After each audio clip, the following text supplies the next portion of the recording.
Hello, my name is Tenzin Yanki. I was ordained as Gitsulma in 2018 with His Holiness the Dalai Lama. After ordination, I spent 2 years in Tosamli Nunnery, and now I'm trying to come there every year for a few months. I was lucky to be there in 2024 and participate in a gathering of non-Himalayan nuns. This wonderful event became a great support and inspiration for me, and I decided to create a movie about the last few days of our meeting, when we went on pilgrimage to Tsopema Lake. I invite you to the pilgrimage with us. Enjoy!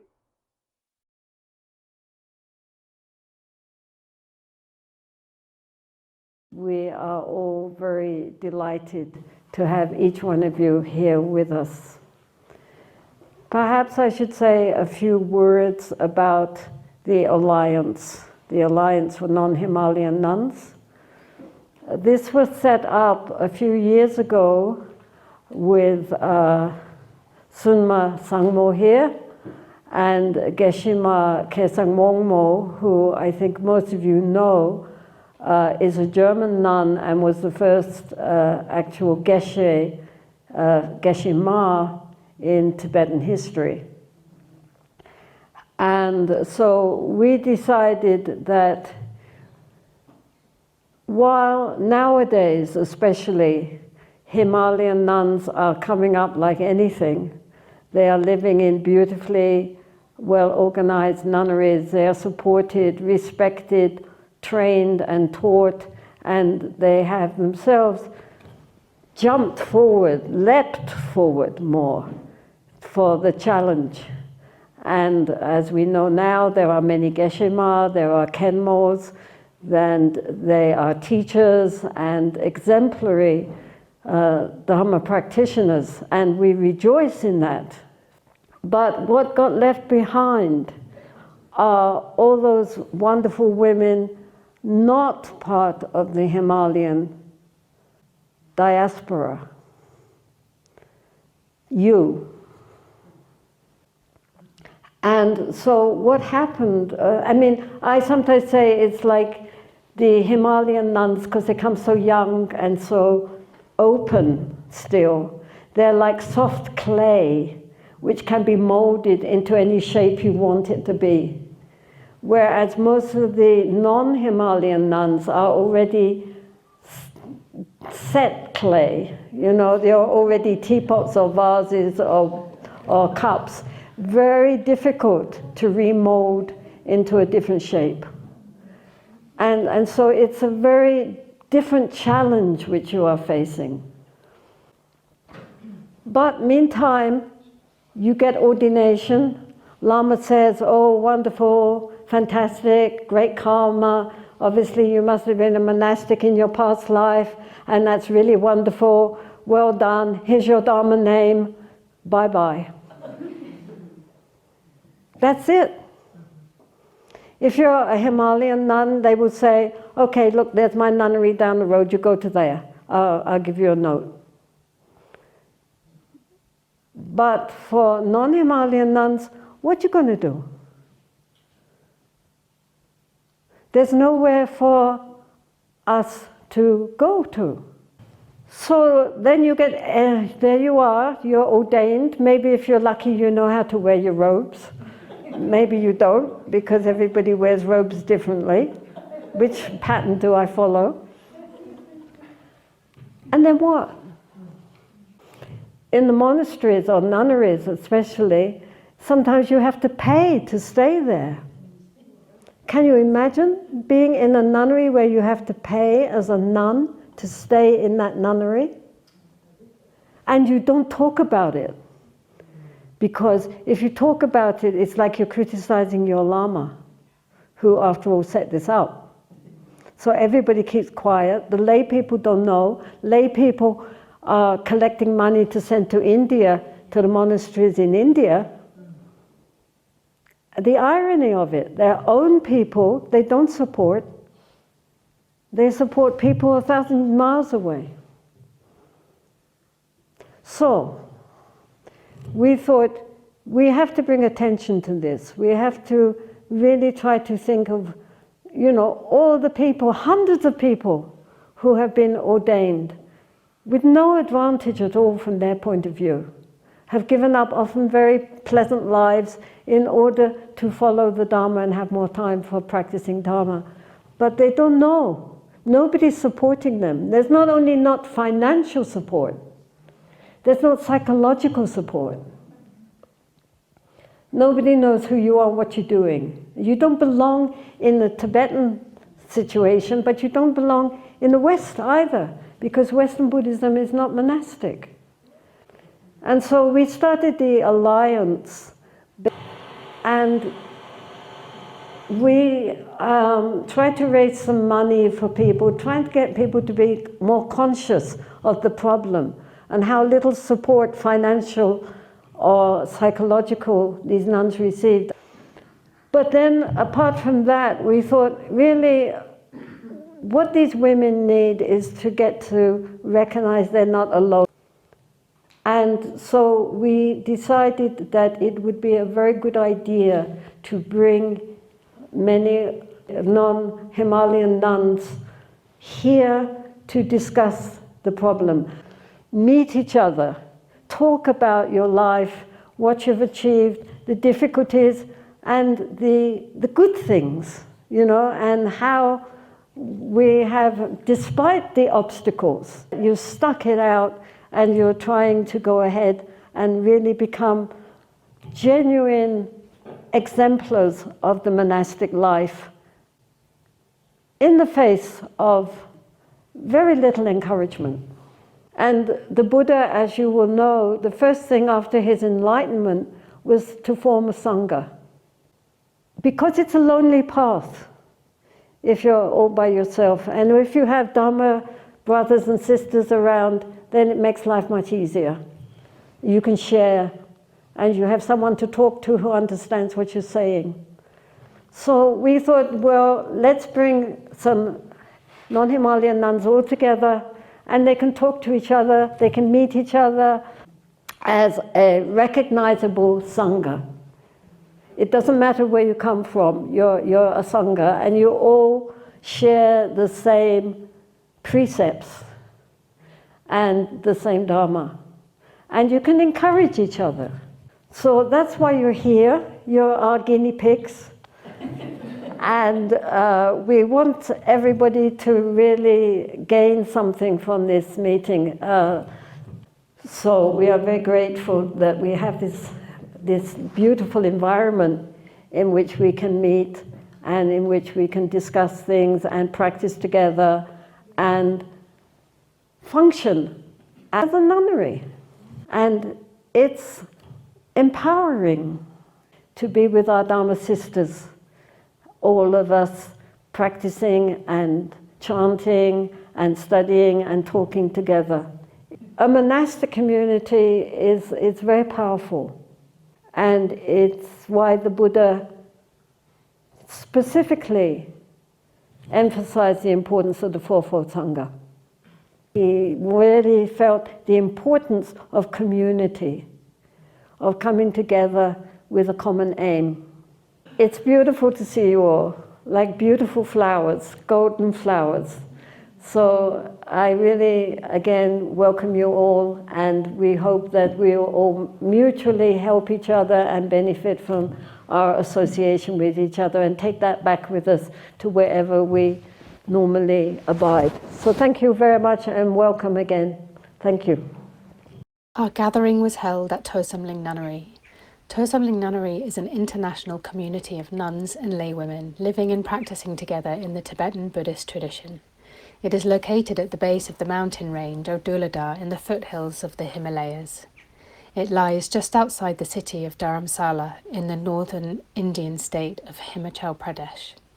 The nunnery was founded in 2002 by Venerable Tenzin Yanki. His Holiness the 14th Dalai Lama blessed the construction and also gave it the name Tosamling. My original ordination name is Jampa Chodron, which means the loving lamp of Dharma. But in 2010 I did a 3-year retreat and asked for a new name, and the Gawan Karmapa gave me the name of Kama Chojung Lamo, which shortens to Chöla, the goddess of the Dharma.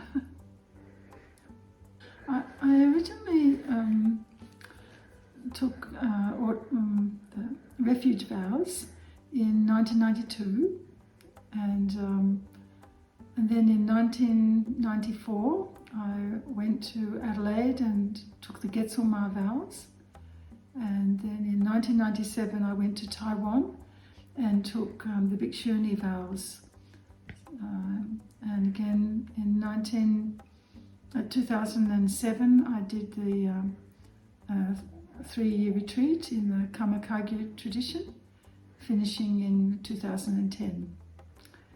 So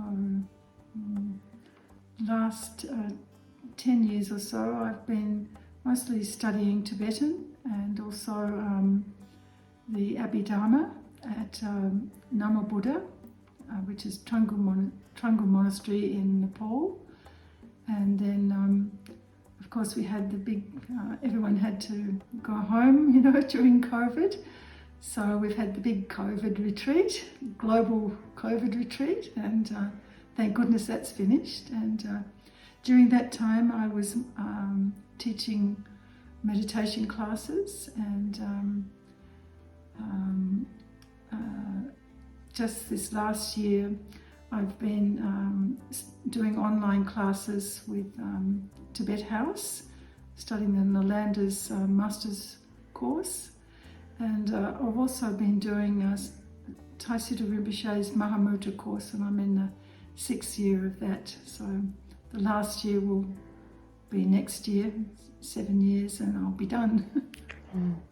I do guide people to meditate, but I can't boast of having the Mahamudra realization, but I can still, sit with people and introduce them to basic sitting meditation and breathing meditation and things like that, which are really important. We really need to gain that single-pointed concentration and to find a tranquility of mind. Once we've got that, we can study more easily, we can think more clearly, we can be of benefit because we're not so neurotic, and scattered with our thinking. I've been really delighted, to have been able to join the gathering of the Alliance of Non-Himalayan Nuns. I found it to be very, very validating, and I've really needed to be with all these beautiful people, these beautiful nuns, because I've actually felt quite isolated, through the COVID years, and also just in my personal journey as a nun. I've often been alone, so it's been wonderful to be with so many Dharma sisters. I had an interview with Tenzin Palmo, and during that she told me of one experience she had when she met the 16th Karmapa, and she was sitting in a room near him and he was talking to everyone, and then suddenly he turned around and he said directly to her, "Believe in yourself." And I really just got it, It's so important for me to, and everyone actually, just to believe in ourselves.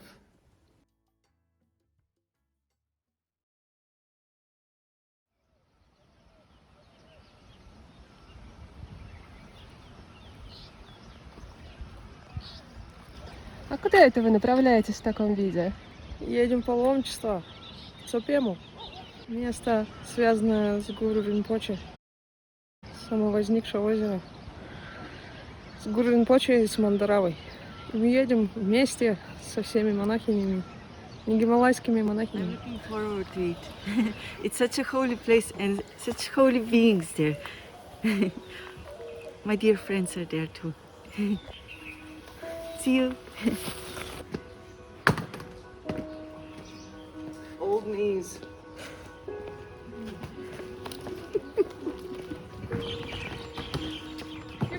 right?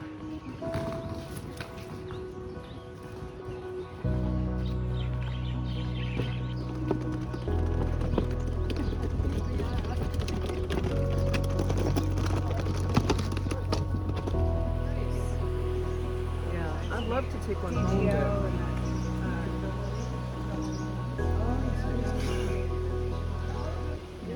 Looking forward for the pilgrimage? Yes, I'm very glad to be able to go because it will be the first time that I go to Tsokema. So, with all wonderful nuns, it will be a happy day.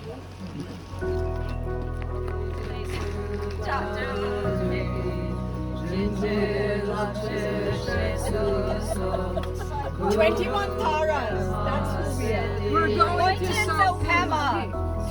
It's up with Sambalas. That's right, that's what we're saying. We're doing 7 nights. On the first day of our pilgrimage, we visited 2 monasteries on our way to Lake Tsokema. The first is Kampagar, a monastery that is the residence of Kamtrul Rinpoche, who is Jetsuma Tenzin Palmo's teacher. The second is Dongyo Gyatso Ling, a nunnery founded by Jetsuma herself. Tashijong Monastery is famous for keeping the lineage of Togdens, practicing yogis. We started our visit to the monastery by visiting Pagpa Rinpoche's residence. In his home is the Yamantaka Mandala, which holds the sacred body of the Togden Amten. Oh, Popa Rinpoche's not here. He's doing a puja at somebody's house. But come on up to the shrine. This is Pokar Rinpoche, and I think this is the Yamantaka house.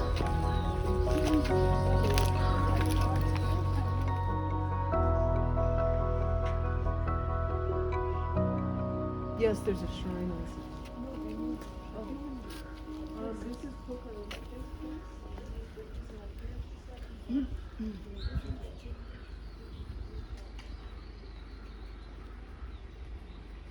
Amten came from Tibet with Kamtrul Rinpoche with about 18 other Togdens.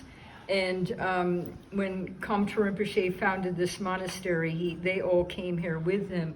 And actually, Togden Amten was meditating up in a cave up above here, but it was actually some local shepherd's cave, so he beat him up. And then Togden Rinpoche came back down, and Popa Rinpoche built a house for him. So this is the house that Popa Rinpoche built for Togden Amten.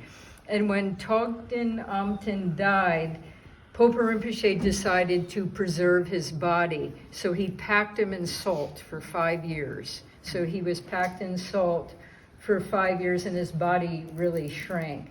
So this is his actual meat body in this shrine. And Popa Rinpoche tells a really good story about Togden Amten was in a cave in Tibet meditating. It was a very nice cave, and he went to Kamtrul Rinpoche and said, "I feel like a very comfortable vegetable." So Kamtrul Rinpoche told him to go to another cave, which he did, which was full of pigeons. So they were pooping all the time, and there was water leaking, and Togden Amten was actually quite happy there. So he was a really great yogi, and he had many Western students, probably the first Tibetan yogi who had so many Western students. Togden means realized one, so it's somebody who spends, 20 years to their lifetime in retreat. And Kamtrul Rinpoche, the 8th Kamtrul Rinpoche, asked Jetsuma to revive the Togdema lineage because it had gotten broken when the Tibetans left Tibet. So right now Jetsuma has about 18 nuns in long-term retreat. Some of them, 5 of them are Kampas, and they have been in retreat for 16, 17 years. So they're now going to start calling them Togdema. And they will wear the white and red shawl, but because they're ordained, they wear the monk's lower robe. It's different than lay yogis who wear the white skirt and the white and red shawl. So all the Togdens here at Tashijong are ordained monks, And right now at Tashijong, I think there's about 21 Togdens.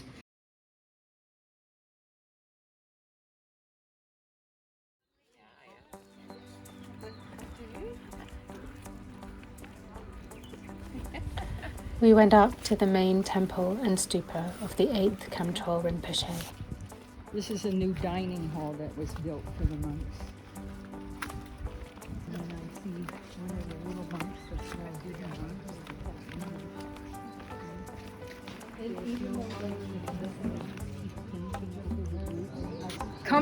The 8th Kamtrol Rinpoche died in Bhutan. And he was in Tukdam for like 3 months, and his body shrank to like 3 feet. But they brought him back here to Kampagar Monastery to cremate him. He was cremated in the stupa, and after they closed it up, some months later, a Bodhi tree appeared out of the stupa.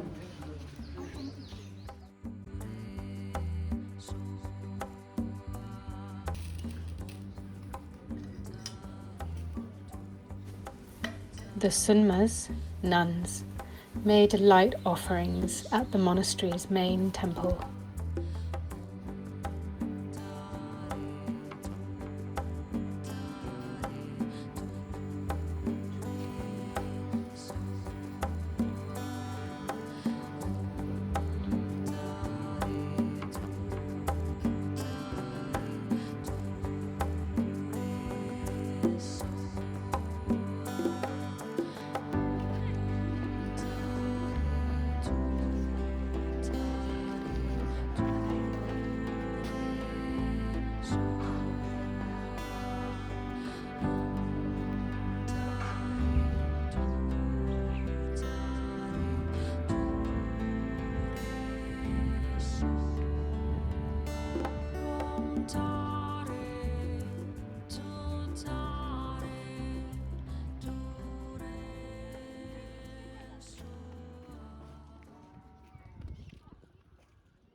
My name is Losang Kunsel.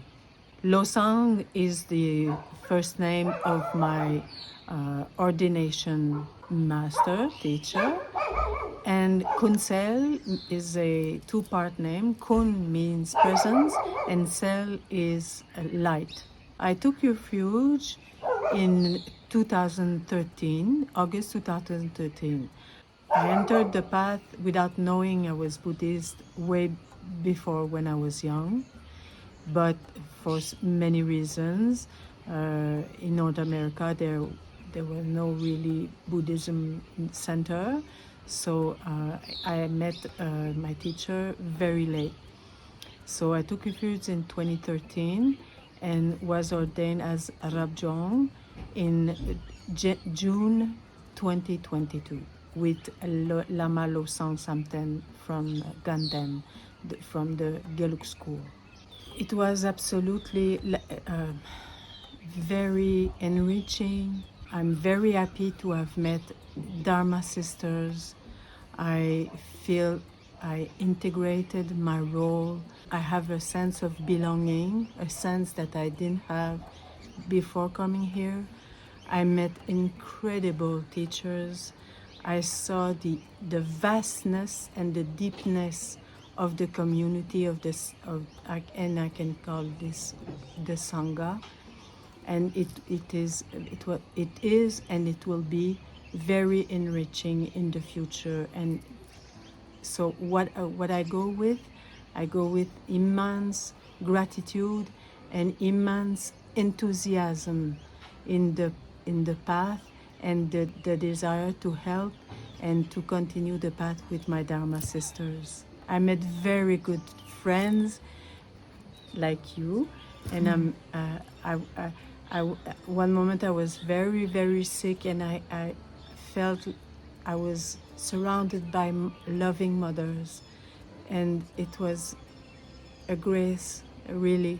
So I'm intensely happy. So yeah, I have faith more than ever in the Dharma, in the Sangha, and in the Buddha, and as my path. So I a new confidence and a renewed trust in the teachings of the Buddha. Yes.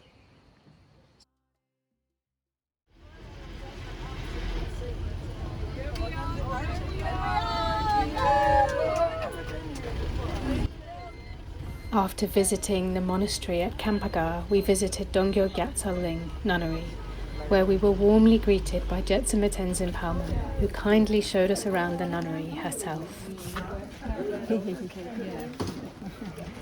Hello everybody. You brought good weather, thank you.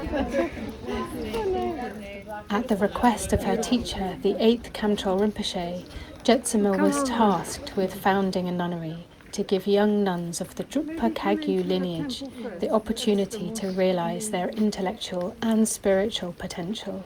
After so many centuries of neglect, her vision was to support and provide for them.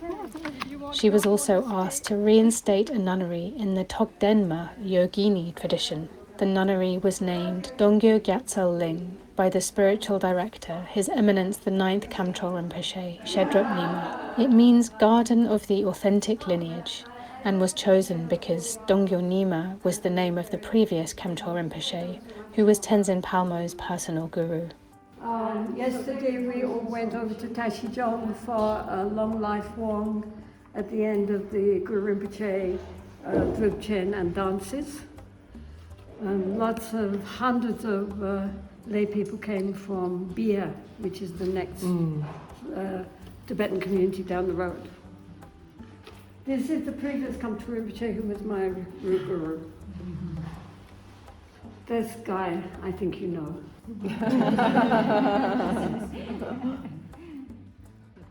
There are 114 nuns currently living, studying and practicing at Dongyo Gyatso Ling.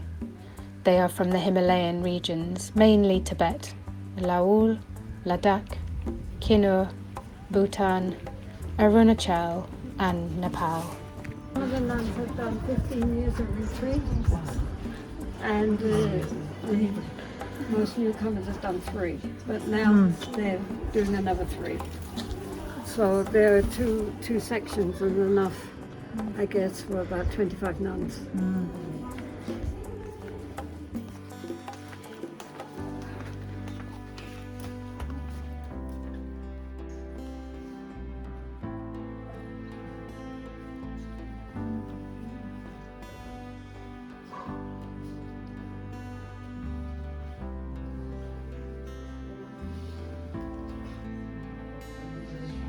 This is Mahaprajapati Gautami, and on that side is Ananda. Because we figure Ananda is up here. Yeah.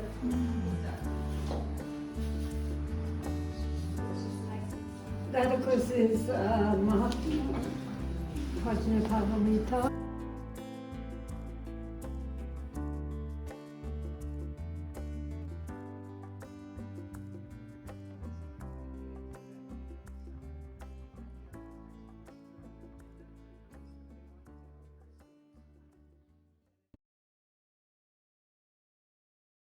Okay, so my name is Jumpa Deki.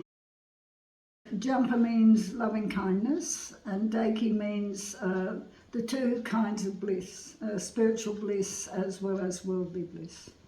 Well, I think like most of us, at some point in our lives, we want answers to these questions. You know, why do horrible things happen to nice people and vice versa, and is there some deeper meaning to life? That's certainly what I was definitely searching, because I'd done all the ordinary things, you know, got married and had kids and run a business, and guess what, still not happy. And a friend invited me to go to a meditation led by a Buddhist nun in a private house, not in a temple or anything like that. And the moment I connected, I knew that I needed to become a Buddhist nun. This thought came into my head and it was so powerful. And I remember afterwards, when we were driving home, I was having this argument with myself, you know, but of course I completely lost the argument. And within a year I was ordained. Ken Rinpoche Geshe Tashi Sering at Chenrezig Institute in Queensland. And then I took Getzel with Khenzo Rinpoche, who was a wonderful Rinpoche from Adelaide that same year, so that was 93.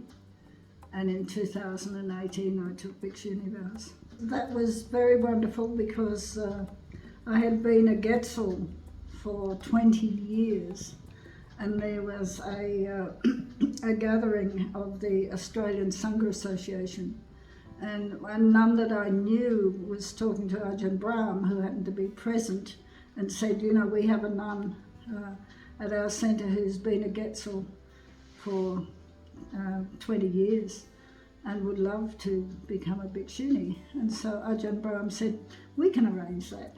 And so it was very amazing, and 4 of us took Bhikshuni vows together in the Thai forest tradition, and the people were lovely. They gave us a room to do our practices in, our Vajrayana practices, and we all got together immediately prior to the ordination and renewed our Bodhisattva vows. And then we went and took our Bhikkhuni vows. It was very, very amazing, wonderful experience. Well, the Thai forest people, I have to say, they were so kind and so compassionate and so thrilled with what we were doing. It was just, the energy was superb. Yeah. And our preceptor came all the way from Indonesia to travel with another nun, being a Bhikshuni. Yeah. And we felt incredibly grateful and blessed. No, we did check with Jitsumma about that, and she said, check with Ajahn Brahm that you can step into that tradition to take the Bhikkhuni vows, and then you can step out into your own tradition. And he was perfectly happy with that. I think it was wonderful. Just for me, and I think for most of us, you know, I think all of us that came to that gathering have lived as nuns on our own, or might be with a very small community, but most of us don't have any other nuns living with us, and it was just something very, very special. For myself, it was the one thing that I longed for, being a nun on my own, although we had other nuns that would come to the centre, but I was the only resident nun. And it was, I just made so many friends, and there was this incredible sense that we're all sisters on the path, and it was so precious. I wouldn't have missed it for anything. Connection. Connection with other nuns, with people who have the Dharma at the centre of their lives, and that was superb. Some of us were even able to do sports.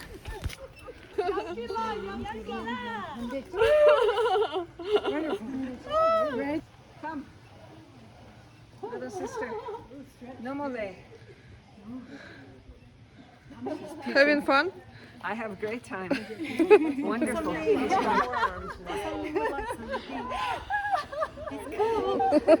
This one's really loosening up the hips.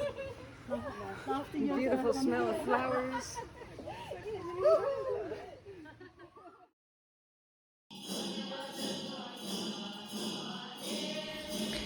At the end of our visit to Dongyo Gyatso Ling, we were invited to watch the Cho ritual performed by the nuns of the monastery.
Hello, my name is Nobu Droma.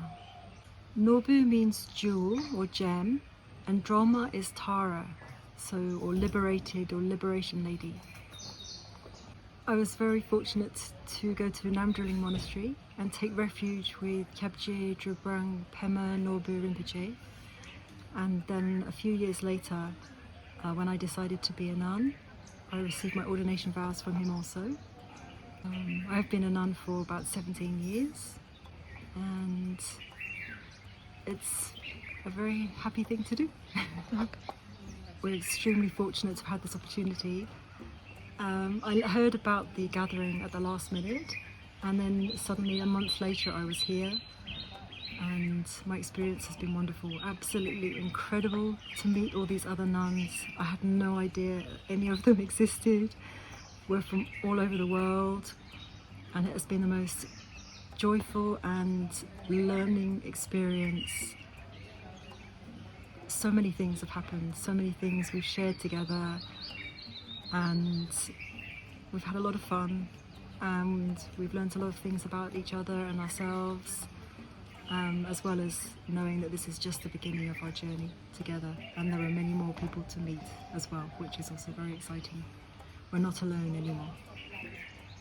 My takeaway from this gathering, that this is just the start of the rest of our journey, that we're not alone, that with joy, the joyful effort that we've been doing things together, that we can achieve anything. And there's a lot of support that we can provide for each other and that we can receive from others. And sometimes it just takes a little thing that we share or we do, and then someone else, we do it for someone else, and then they will do it for someone else, and they do it for someone else, and like that, everything can be achieved, helping each other in such a wonderful way. My takeaway is that so many things are possible if you just have faith.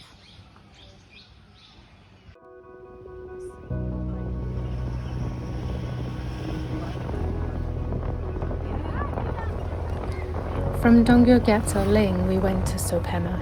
We arrived late at night.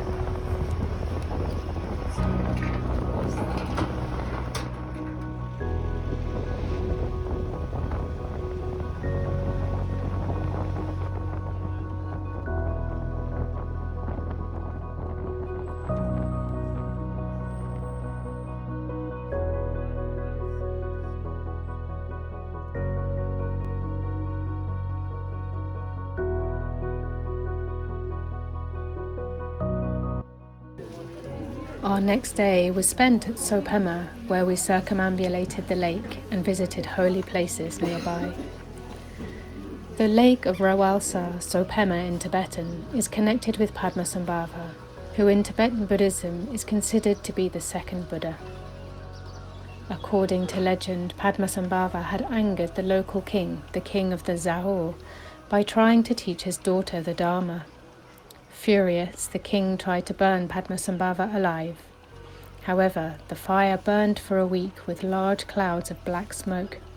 When it had burned out, there was a lake in its place, and Padmasambhava appeared as a 16-year-old boy in a lotus in the middle of the lake.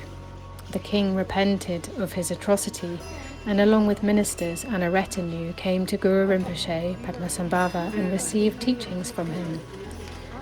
There is a belief that those who have strong faith in Padmasambhava and visit this sacred lake will definitely make their lives meaningful, develop wisdom, and eventually attain a state of awakening. So how was the Kora? Wonderful. No one was there, very dark. We got to be with Guru Rinpoche all by ourselves.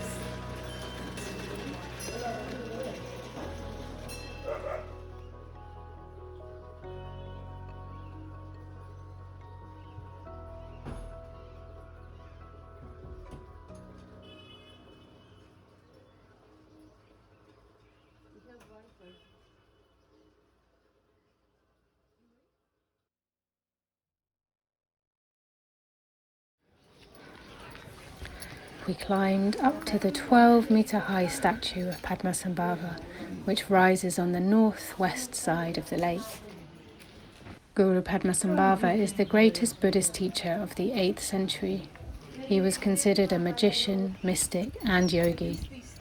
He was also the founder of Tantric Buddhism in Tibet, in which there is a line of oral transmission from teacher to student known as karma. In the Tibetan lineage, there is also the tradition of recognition of reincarnations and also hidden teachings, dharma. In the Nyingma school, followers honor him as the second Buddha. His name literally means born from the lotus. He is also known as Guru Rinpoche, which means precious teacher.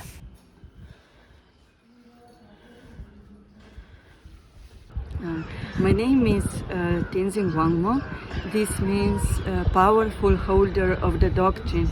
It's like all Tibetan names, it shows potential and instruction, what we need to develop. I was ordained as a Rab Jungma in 2004 during the Maitreya relic tour, meaning in front of the relics of Buddha Shakyamuni, Guru Rinpoche, Jetsong Kappa, Yeshe Tsogyal, and other great Atisha, and other great masters from India and Tibet alike, male and female. So I felt like all that great beings are present during my ordination, and it was indeed very profound, immediate, in-depth transformation of my life, which continued to strengthen, stabilize, and gain clarity through practice. In 2014, I got Gitsulma ordination by His Holiness, which was again very profound blessing and instruction by His Holiness also. So in 2024, I came back to India, this time to study the classical studies and Tibetan language, and also to meet other nuns, live with them, and to have some retreats. It exceeded expectations in many ways. In general, I'm very much inclined to internal practice and to solitary places, but this gathering created a profound inner connection among nuns and opened the possibilities for external support too, because we need both. We need conditions to remain ordained, and we need to practice inwardly. And you might know that about 80 to 90% of Western monastics, including the nuns, disrobe in a couple of years after ordination because of lack of support. So I found this gathering very important to create conditions to support each other. Many Western and non-Himalayan nuns feel alone, living outside of nunneries. We don't get support normally. So it was a moving experience.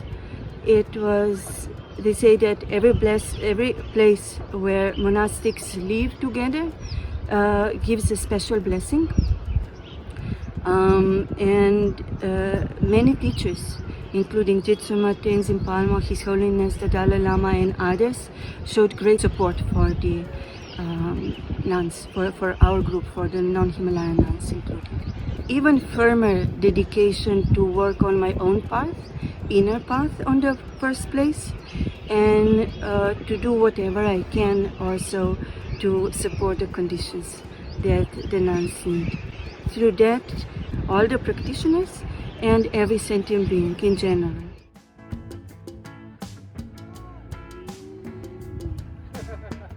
You too.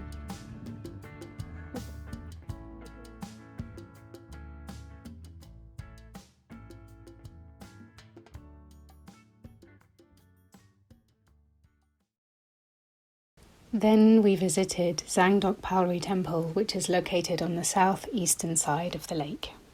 Zangdok Palri refers to the glorious copper-coloured mountain and is the pure land of Padmasambhava. It is a highly and intricately detailed mandala which represents the enlightened qualities of Padmasambhava.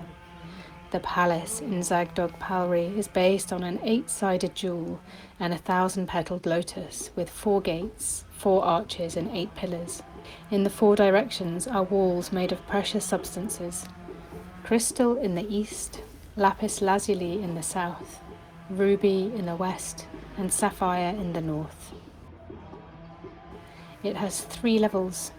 The Dharmakaya top level is the Buddha Amitayus. The Sambhogakaya middle level is 4-armed Avalokiteshvara. And the Nirmanakaya, the bottom level, is Padmasambhava. For those who see, touch, enter, or remember this sacred structure, it is said that a connection is made to quicken spiritual development and to realize one's innate compassion.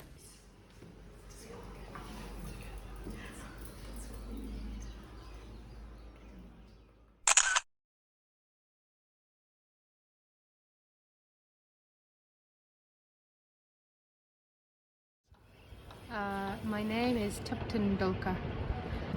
Tupten means holder of the Dharma, holder of the teachings, and Dolka means white Tara, and I use white Tara as my name, Dolka. I took refuge with Mingja Rinpoche, so Mingja Rinpoche gave me this name. I was ordained in, year we are now, 2022. I took Rabjang vows with robes with Mingja Rinpoche in Nepal. I'm here on a pilgrimage with the Alliance of Non-Himalayan Nuns, which is a project that was really started by Jetsama Tenzin Palmo, and it's been a gathering really that's brought nuns together, Vajrayana nuns together from literally across the world. So there's about 30 of us have come for a few days to just explore this area and visit some of the sacred sites, and it's been amazing. The gathering has been really profound actually, just to feel like we're not alone. Many of us non-Himalayan nuns some of us are the only Vajrayana nun in our countries. So we have a nun from Slovenia, for example, and it's just been amazing to be able to connect with other people on the same path, with the same practices, the same motivations and intentions. So yeah, it's been really, really supportive and really exciting about what's to come too. I think my main takeaway is that actually together, like, it's really wonderful sometimes to be a solo nun, but together it's really amazing. Something different happens when you come together. And I think my main takeaway is I'm really looking forward to how we can work together and practice together in the future and create something really amazing for other non-Himalayan nuns.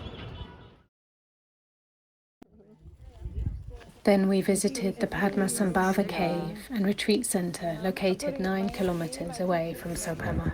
Nice. You got to write your name? My mama.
Sudra, Kordu Kandro Mampoko, Keki Jesuda Kluki, Chenche Lopche Shesuso, Guru Pema Shri Om Ahum Benza Guru Pema Shri Om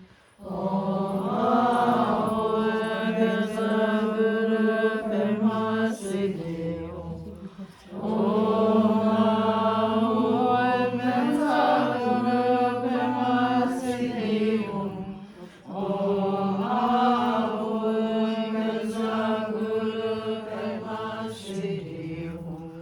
Om Ahum Benza Guru Pema Shri Om Ahum Benza Guru Pema Shri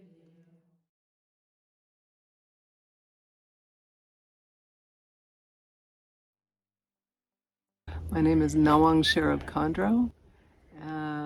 I go by Sherab Khandro, which is transcendent, Dakini of transcendent wisdom. I took refuge in like 2006 with Garchen Rinpoche, His Eminence Garchen Rinpoche of the Drikung Kagyu lineage, and I found that meeting him and meeting the Dharma was like coming home. I had been seeking for a spiritual path for a long time, and things would come close and then nope, they just weren't correct, or just weren't fitting, like trying on clothes, And then one day I walked into a small Dharma center in Albuquerque, New Mexico, United States, and it was like the wattage on all the lights was turned up. Everything became brighter. Somebody gave me better glasses. There was this clarity and luminosity as soon as I walked in the door, and I knew I had found home. Almost since that very first day, I wanted to be a nun. And then I spent every free moment that I had going to Arizona to be with my guru, Garchen Rinpoche, and other places where I could receive teachings and so forth. And eventually I became the director of operations at Garchen Rinpoche's center, and did that for about 3 years, and then COVID hit. And then in 2022, fairly recently, my husband died. And in that same year, in that same 12-month period, my husband died, and then my mother died, and then my father died, and then my dog died, and then my other dog died, and my horse died. So it was a year of really, really learning in a deep way about impermanence, in a very direct way. Without the Dharma and without my teachers to support me, I honestly don't know what I would have done.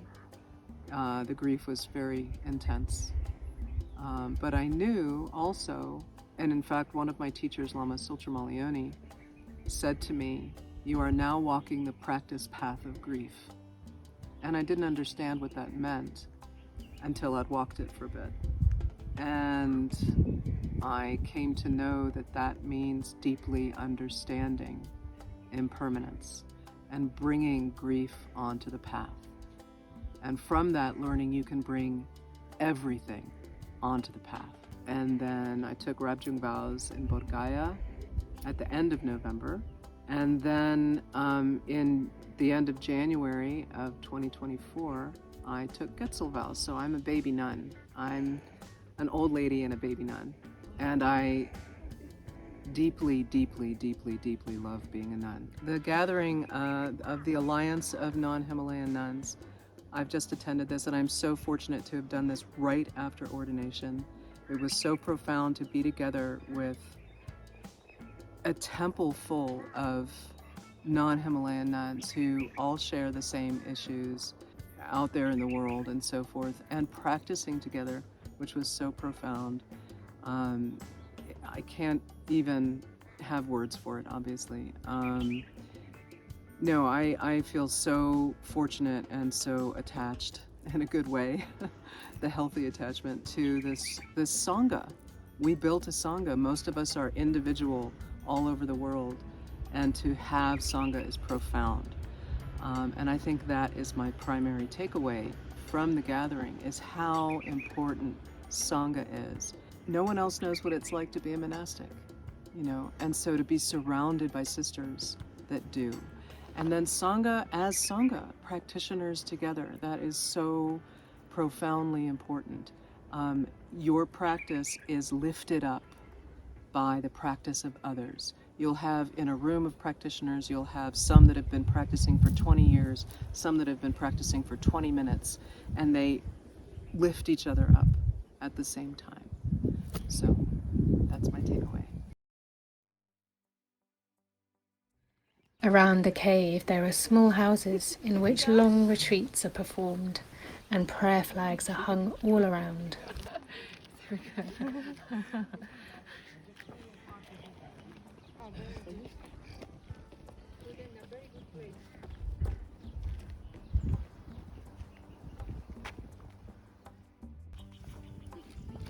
Most secret picnic.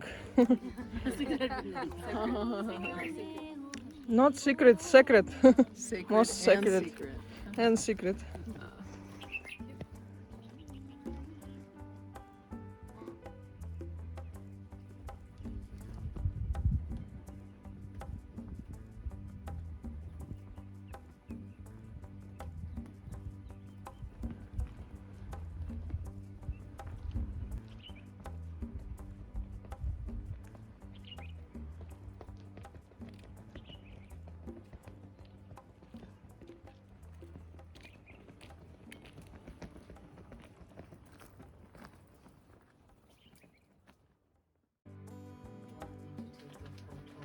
Of all of us here, I'll give you my camera.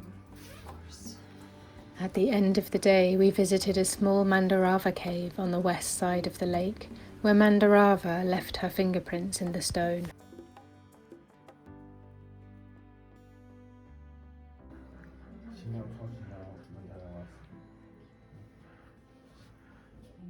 Modern or some more? Hello, my ordination name is Tenzin Dasel. Tenzin means knowledge holder, and Dasel is from two words, Dawa, meaning moon, and Selpo, meaning clear. So Dasel is clear moon. I came to the Dharma about 24 years ago. I met a teacher in USA, and he was born here in India, up in Ladakh. And I was fortunate enough many times a year to take classes with him. And so slowly I came into studying through investigating the path carefully through study. And took lay refuge vows in 2005 with His Holiness the Dalai Lama. And then later took more serious ordination, lay vows and bodhisattva vows. And eventually ordination in 2016, Rabjang at Tosamling Nunnery with Geshe Sawang Nima. And then the next year after holding Rabjang for 1 year, I took ordination vows in 2017 with His Holiness the Dalai Lama. And so I gradually over the course of my study as a laywoman came to have profound faith in the law of karma as well as the great teachings of the Buddha in the sense of learning what is the foundation of the path. And this comes back to ethics, renunciation, bodhicitta, and the right view. And so these studies led me into a very profound understanding that the best thing I could do in this life would be to go forth from the householder's life and give up my organic farm in Maine and then come into the Sangha, because it's very vital to have a fourfold Sangha. And without ordained monks and nuns, the Dharma will quickly disappear from this world. And so that was my inspiration, wanting to keep the blessings of the Dharma alive by making sure the fourfold Sangha was still here on the face of the earth to carry forth the blessings of the Dharma. Now I've just celebrated my 7-year anniversary of Getsul, Getsulma, and later next month in April will be my 8th year anniversary of being in the robes as Rabjong. So I feel very grateful to my precious teachers for their efforts to bring the precious teachings out of Tibet, to carry them forward so that they could touch my heart and mind, to be able to have the opportunity to grow in this profound truth and blessings of the three jewels. Now, the gathering of this Alliance of Non-Himalayan Nuns is a project of Jetsuma Tenzin Palmo. She's the more famous nun known for living in the cave for 12 years, a cave in the snow. I served as her assistant and the assistant to her nunnery for almost 3 years here in India. And then she requested to me, along with Venerable Tenzin Sangmo, a few years ago, to take on organizing this gathering of nuns from around the world to come to India for 3 weeks to live and practice together, especially for foreign nuns who don't have a nunnery and who don't have often any experience of living together in community as ordained Sangha. We're here from 17 different countries, 16 from outside of Tibet, and one Geshe-ma from Tibet who's joined our group to help guide us. And so from these 16 countries, often some are the only 1 or 2 in their whole country visiting and being part of this gathering. And most of their whole life in the nun vows have been on their own, keeping the vows purely, practicing locally, supporting people with loving kindness, compassion, and wisdom.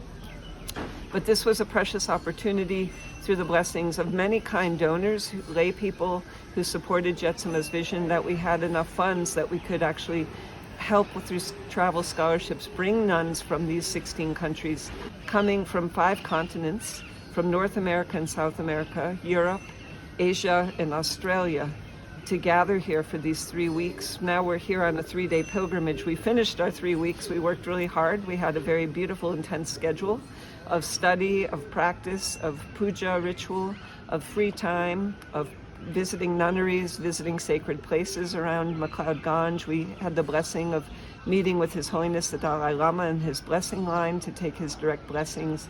So now we're here at Zopema in Rewalsar in India, which is a very sacred spot of Guru Rinpoche, enjoying and having our last 3 days together.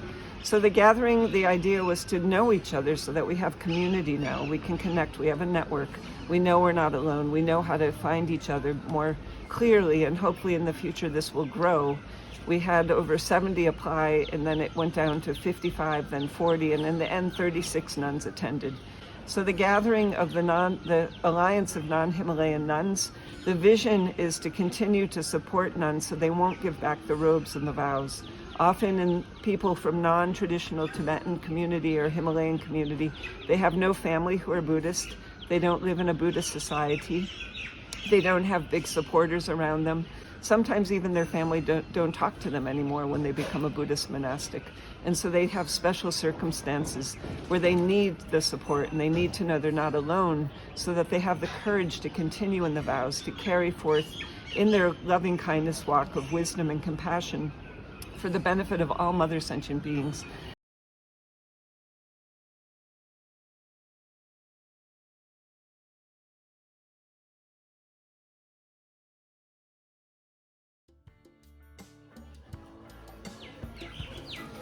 Before we left, we circumambulated Lake Zopema.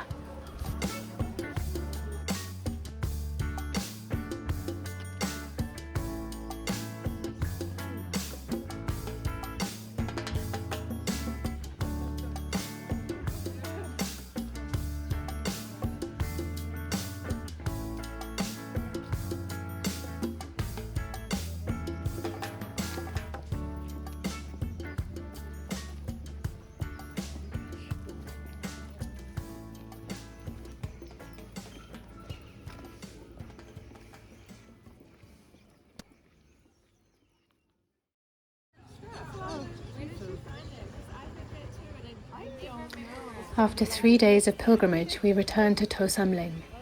Some nuns stayed on in Zopema, some were leaving to return home, some were travelling back to their centres and monasteries. So our visit to Zopema ended with a very touching farewell.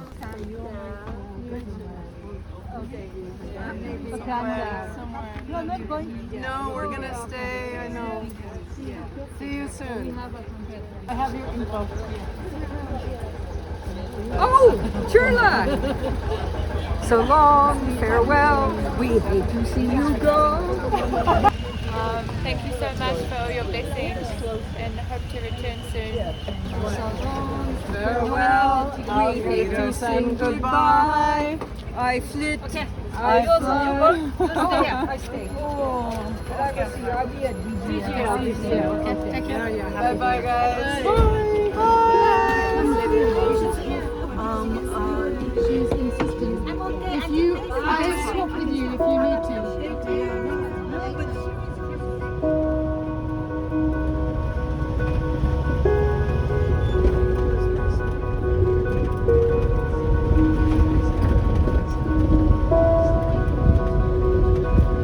It was an unforgettable 3 weeks together.